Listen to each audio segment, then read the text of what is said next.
Bienvenidos a nuestro canal. Este es un segmento más, un video más que tiene que ver con temas espirituales. Ese es nuestro trabajo.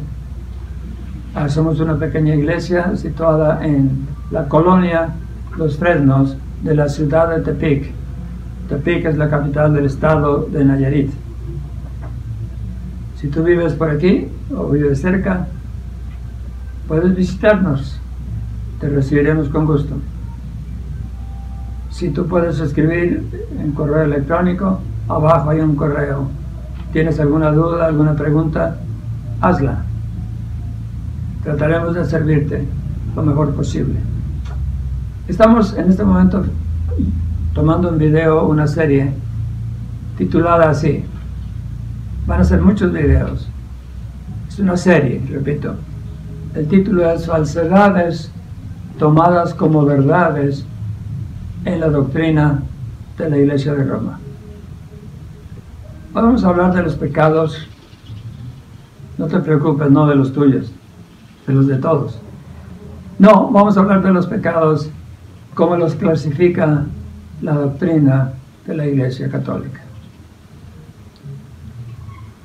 La división mayor es pecados veniales con V y pecados mortales.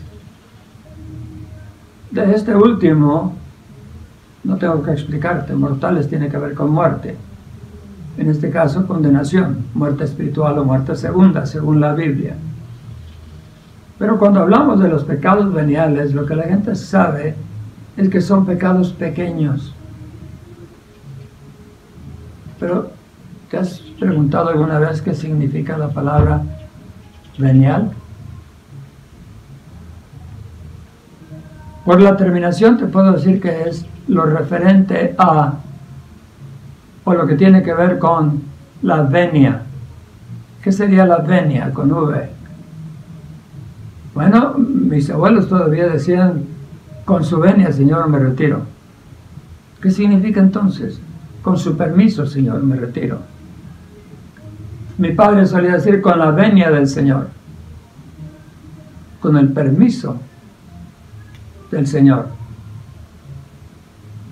Quiere decir entonces que los pecados que la gente entiende que son pequeños y que llaman veniales, son permisibles o que se tiene permiso de cometerlos, porque si son veniales y venia significa permiso en cierta manera, entonces esos pequeños pecados son permitidos.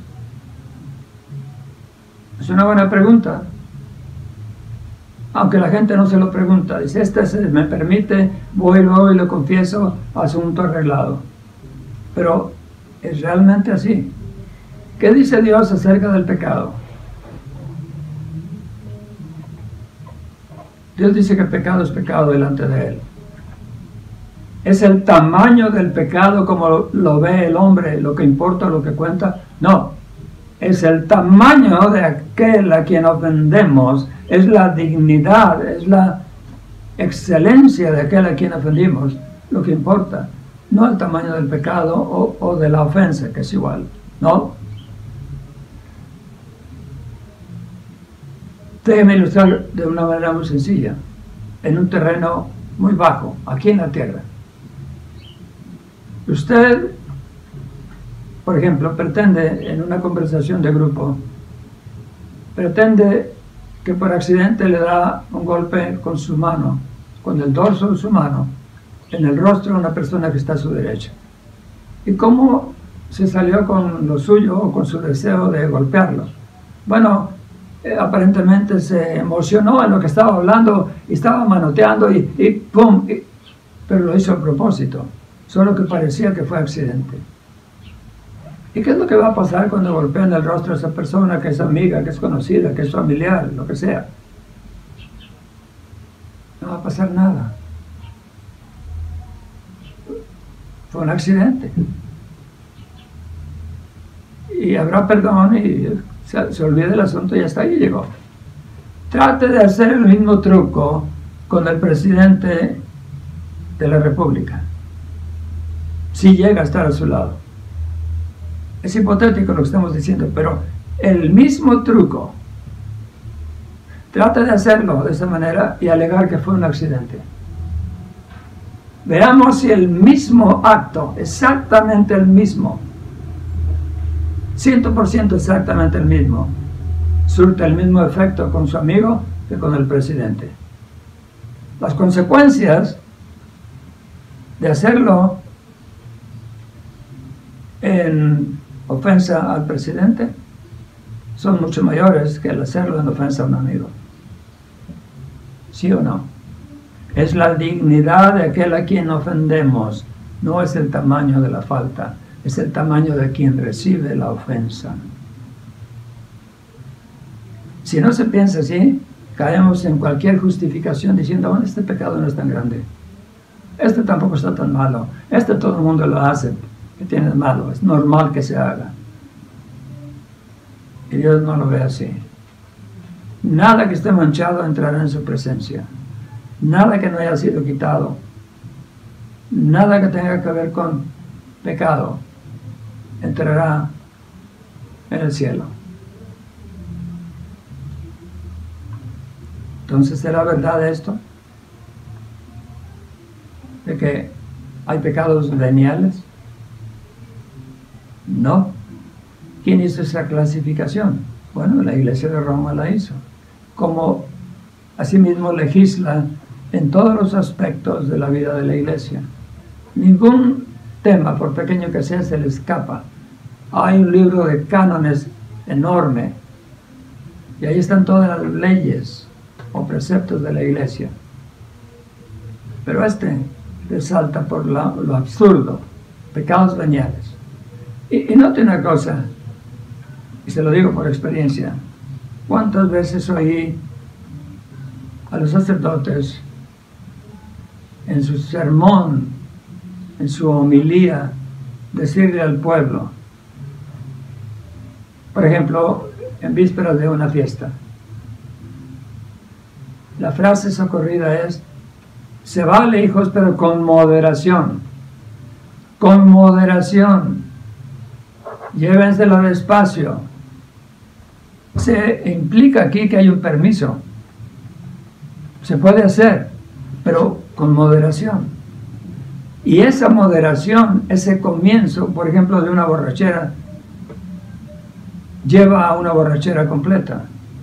Y con la borrachera a otros problemas que pueden surgir. Manejar en estado de ebriedad y matar a una persona, o herirla, o lastimarla, o provocar una pelea, etc. Pero todo comenzó con la primera bebida. Eso es moderación. Una es moderación.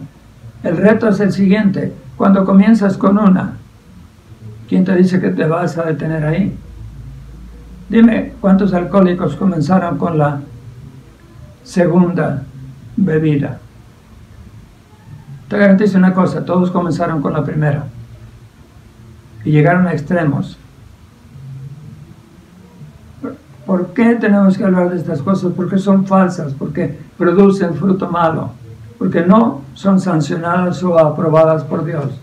Son creencias populares que los mismos líderes religiosos empujan de manera disimulada para que el pueblo permanezca torpe, bajo, caído, porque de otra manera no es controlado.